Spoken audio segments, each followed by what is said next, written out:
नमस्कार दोस्तों। भारत सरकार ने दिनांक 29 मई 2020 को एक नोटिफिकेशन जारी किया है जिसका नंबर है 31।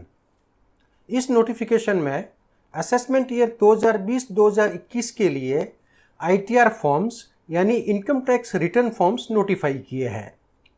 इस असेसमेंट ईयर 2020-2021 के लिए कुल 7 फॉर्म नोटिफाई हुए हैं।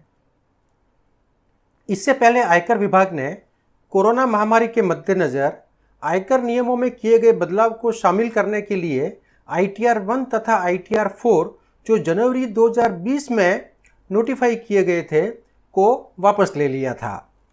नए फॉर्म में अप्रैल 2020 से 30 जून 2020 तक किए गए इन्वेस्टमेंट तथा एक्सपेंडिचर को डिक्लेयर करने के अलग से कॉलम दिए गए हैं। आइए सबसे पहले बात करते हैं ITR 1 के बारे में। यह फॉर्म सहज के नाम से भी जाना जाता है। यह फॉर्म रेजिडेंट इंडिविजुअल के लिए एप्लीकेबल है। अगर आप नॉट ऑर्डिनरी रेजिडेंट या नॉन रेजिडेंट है तो इस फॉर्म का प्रयोग नहीं कर सकते हैं। इस फॉर्म की कंडीशन इस प्रकार है।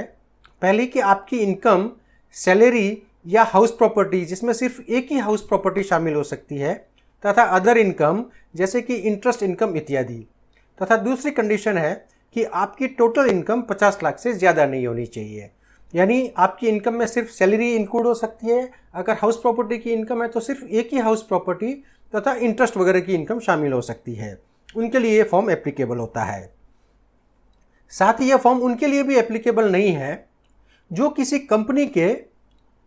कंपनी में डायरेक्टर है या किसी अनलिस्टेड कंपनी के इक्विटी शेयर्स में इन्वेस्टमेंट करके रखा है। यानी अगर कोई भी व्यक्ति किसी कंपनी में अगर डायरेक्टर है या किसी कंपनी के अनलिस्टेड जो शेयर्स है इक्विटी शेयर्स उनमें अगर इन्वेस्टमेंट किया है तो वो ये फॉर्म नहीं भर सकता है। कहने का मतलब है कि वो सारे इंडिविजुअल एसएससी जो एक रेजिडेंट इंडिविजुअल है तथा जिनकी टोटल इनकम 50 लाख से कम है तथा उनकी इनकम में सैलरी तथा एक हाउस प्रॉपर्टी तथा इंटरेस्ट जैसी इनकम शामिल है, वो इंडिविजुअल रेजिडेंट एसएससी इस फॉर्म का उपयोग कर सकते हैं। इस फॉर्म में 1 अप्रैल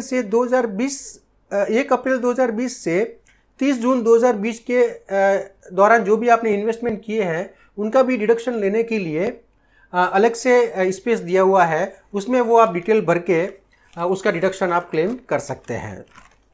अब बात करते हैं ITR 2 के बारे में। यह फॉर्म उन इंडिविजुअल्स तथा HUF के लिए है जिनकी बिजनेस या प्रोफेशन से इनकम नहीं है। आसान भाषा में अगर समझा जाए तो यह फॉर्म सभी HUF के लिए लागू होता है तथा ऐसे इंडिविजुअल जिनके लिए ITR 1 एप्लीकेबल नहीं होता है।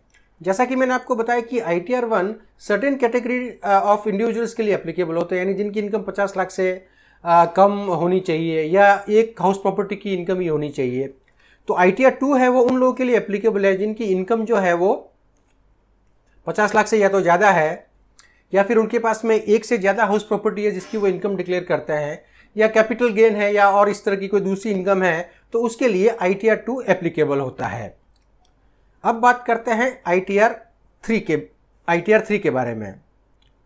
ये फॉर्म उन सभी इंडिविजुअल तथा HUF के लिए है जिनकी टोटल इनकम में बाकी इनकम के अलावा बिजनेस तथा प्रोफेशन की इनकम भी शामिल है। कहने का मतलब है कि ITR 1 और ITR 2 उन लोगों के लिए एप्लीकेबल नहीं है जिनकी कि बिजनेस या प्रोफेशन से इनकम होती है, लेकिन ITR 3 जो है उन सारे इंडिविजुअल तथा HUF के लिए एप्लीकेबल होता है जिनकी इनकम में बाकी इनकम के अलावा बिजनेस तथा प्रोफेशन की इनकम भी शामिल होती है। अगर आसान भाषा में समझा तो ऐसा कोई भी इंडिविजुअल जो बिजनेस या प्रोफेशन में है वो लोग जो ITR 1 तथा ITR 2 यूज़ नहीं कर सकते हैं उनको ITR 3 का उपयोग करना होता है। सारे इंडिविजुअल तथा HUF जिनकी बिजनेस इनकम है उनको ITR 3 का प्रयोग करना होता है। अब बात करते हैं ITR 4 की। ITR 4 इसको सुगम नाम से भी ये फॉर्म जो है वो जाना जाता है तथा ये फॉर्म उन सभी इंडिविजुअल तथा HUF के लिए एप्लीकेबल है तथा फर्म्स के लिए एप्लीकेबल है जिनकी इनकम 50 लाख तक है। यानी अगर 50 लाख से कम है तो ITR 4 जो सुगम फॉर्म है उसका प्रयोग किया जा सकता है। तथा जो अपनी जो बिजनेस और प्रोफेशन की इनकम है वो अंडर सेक्शन 44AD, 44ADA और 44AE में कैलकुलेट करते हैं। कहने का मतलब है जो प्रेजेंटिव बेसिस के ऊपर जो इनकम डिक्लेयर करते हैं वो सारे के सारे इंडिविजुअल एसएससी, वो सारे के सारे एचयूएफ एसएससी तथा वो सारी की सारी पार्टनरशिप फर्म ITR फॉर्म 4 का जो सुगम फॉर्म है उसको उपयोग में ले सकते हैं। ITR फॉर्म 4 का जो सुगम फॉर्म है वो कंपैरेटिवली थोड़ा इजी है, उसमें पेजेस भी कम है, तो वो लोग इसे यूज़ कर सकते हैं जो अपनी इनकम इस सेक्शन में यानी 44AD, 44ADA और 44AE में कैलकुलेट करते हैं। ये फॉर्म पार्टनरशिप फॉर्म के लिए तो एप्लीकेबल है, लेकिन LLP के लिए एप्लीकेबल नहीं है। साथ ही ऐसे इंडिविजुअल जो किसी भी कंपनी में डायरेक्टर है या किसी अनलिस्टेड कंपनी के इक्विटी शेयर्स में इन्वेस्टमेंट किया हुआ है वो भी इसका प्रयोग नहीं कर सकते हैं। यानी बिजनेस और प्रोफेशन की इनकम इंडिविजुअल एचयूएफ तथा पार्टनरशिप फर्म जिनकी इनकम 50 लाख तक है या उससे कम है और वो अपने प्रेजेंटिव इनकम सेक्शन जो है उनमें अगर अपनी इनकम को डिक्लेयर करते हैं तो ITR 4 का जो सुगम फॉर्म है उसे फाइल किया जा सकता है। अब बात करते हैं ITR 5 की, यानी ITR का जो फॉर्म 5 है वो किन के लिए एप्लीकेबल होता है ये अभी हम समझते हैं। ये फॉर्म यानी ITR 5 फॉर्म उन सभी के लिए है जो इंडिविजुअल एचयूएफ तथा कंपनी के अलावा है तथा जिनके लिए ITR 7 एप्लीकेबल नहीं होता है। यानी अगर देखा जाए तो पार्टनरशिप फर्म या LLP या जिनकी बिजनेस इनकम है और जो प्रेजम्पटिव इनकम या 44AD और AE वगैरह के जो सेक्शन मैंने बताए थे 44ADA, इनमें जो अपनी इनकम डिक्लेयर नहीं करते हैं वो सारे के सारे एसएससी जो है उनको ITR 5 फॉर्म फिलअप करना होता है। पार्टनरशिप फर्म, LLP और इसमें वो पार्टनरशिप फर्म भी शामिल है जिनके लिए ITR 4 यानी जो अपना सुगम फॉर्म जो है वो जो नहीं भरते हैं वो वाली पार्टनरशिप फॉर्म है वो ITR 5 का जो फॉर्म है वो फाइल कर सकते हैं। अब समझते हैं ITR 6 को। ये फॉर्म कंपनी का फॉर्म है तथा उन सभी कंपनियों के लिए एप्लीकेबल होता है, चाहे वो प्राइवेट लिमिटेड कंपनी हो या पब्लिक लिमिटेड कंपनी हो, यानी जो भी कॉर्पोरेट एसएससी है, जो भी कंपनी एसएससी है वो ITR 6 को फाइल कर सकते हैं। याद रखिए ITR 6 उन कंपनियों के लिए एप्लीकेबल नहीं है जो अंडर सेक्शन 11 में एग्जेम्पशन क्लेम करते हैं। यानी अगर कोई कंपनी अंडर सेक्शन 11 में अगर एग्जेम्पशन क्लेम करती है तो वो ITR 6 नहीं फाइल कर सकते हैं। अब समझते हैं ITR 7 को।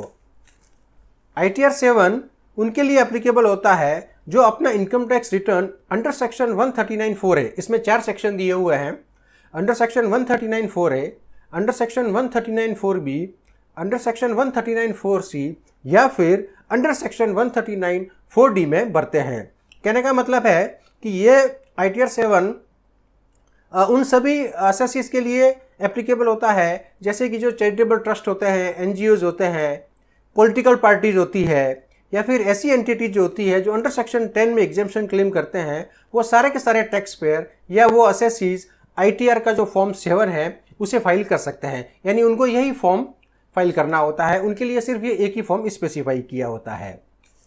तो दोस्तों आज के इस वीडियो में हमने आपको ITR 1 से लेकर ITR 7 जो असेसमेंट ईयर 2020-2021 के लिए सरकार ने नोटिफाई किए हैं उसके बारे में विस्तार से समझाया। उम्मीद करते हैं कि आपको ये वीडियो अच्छा लगा होगा। अगर इन फॉर्म से संबंधित आपके मन में अगर कोई प्रश्न या अगर कोई क्वेश्चन है या अगर कोई डाउट है तो हमें कमेंट सेक्शन में ज़रूर लिखकर बताएं। हम हमारी कोशिश करेंगे कि आपके उन सवालों का जवाब दे सकें। अगर आपको वीडियो अच्छा लगा है तो इसे प्लीज़ लाइक करें, अपने सोशल मीडिया के अकाउंट में इस वीडियो को शेयर करें तथा हमारे चैनल को अगर आपने अब तक सब्सक्राइब नहीं किया है तो उसे प्लीज़ सब्सक्राइब करें। आज के वीडियो में बस इतना ही।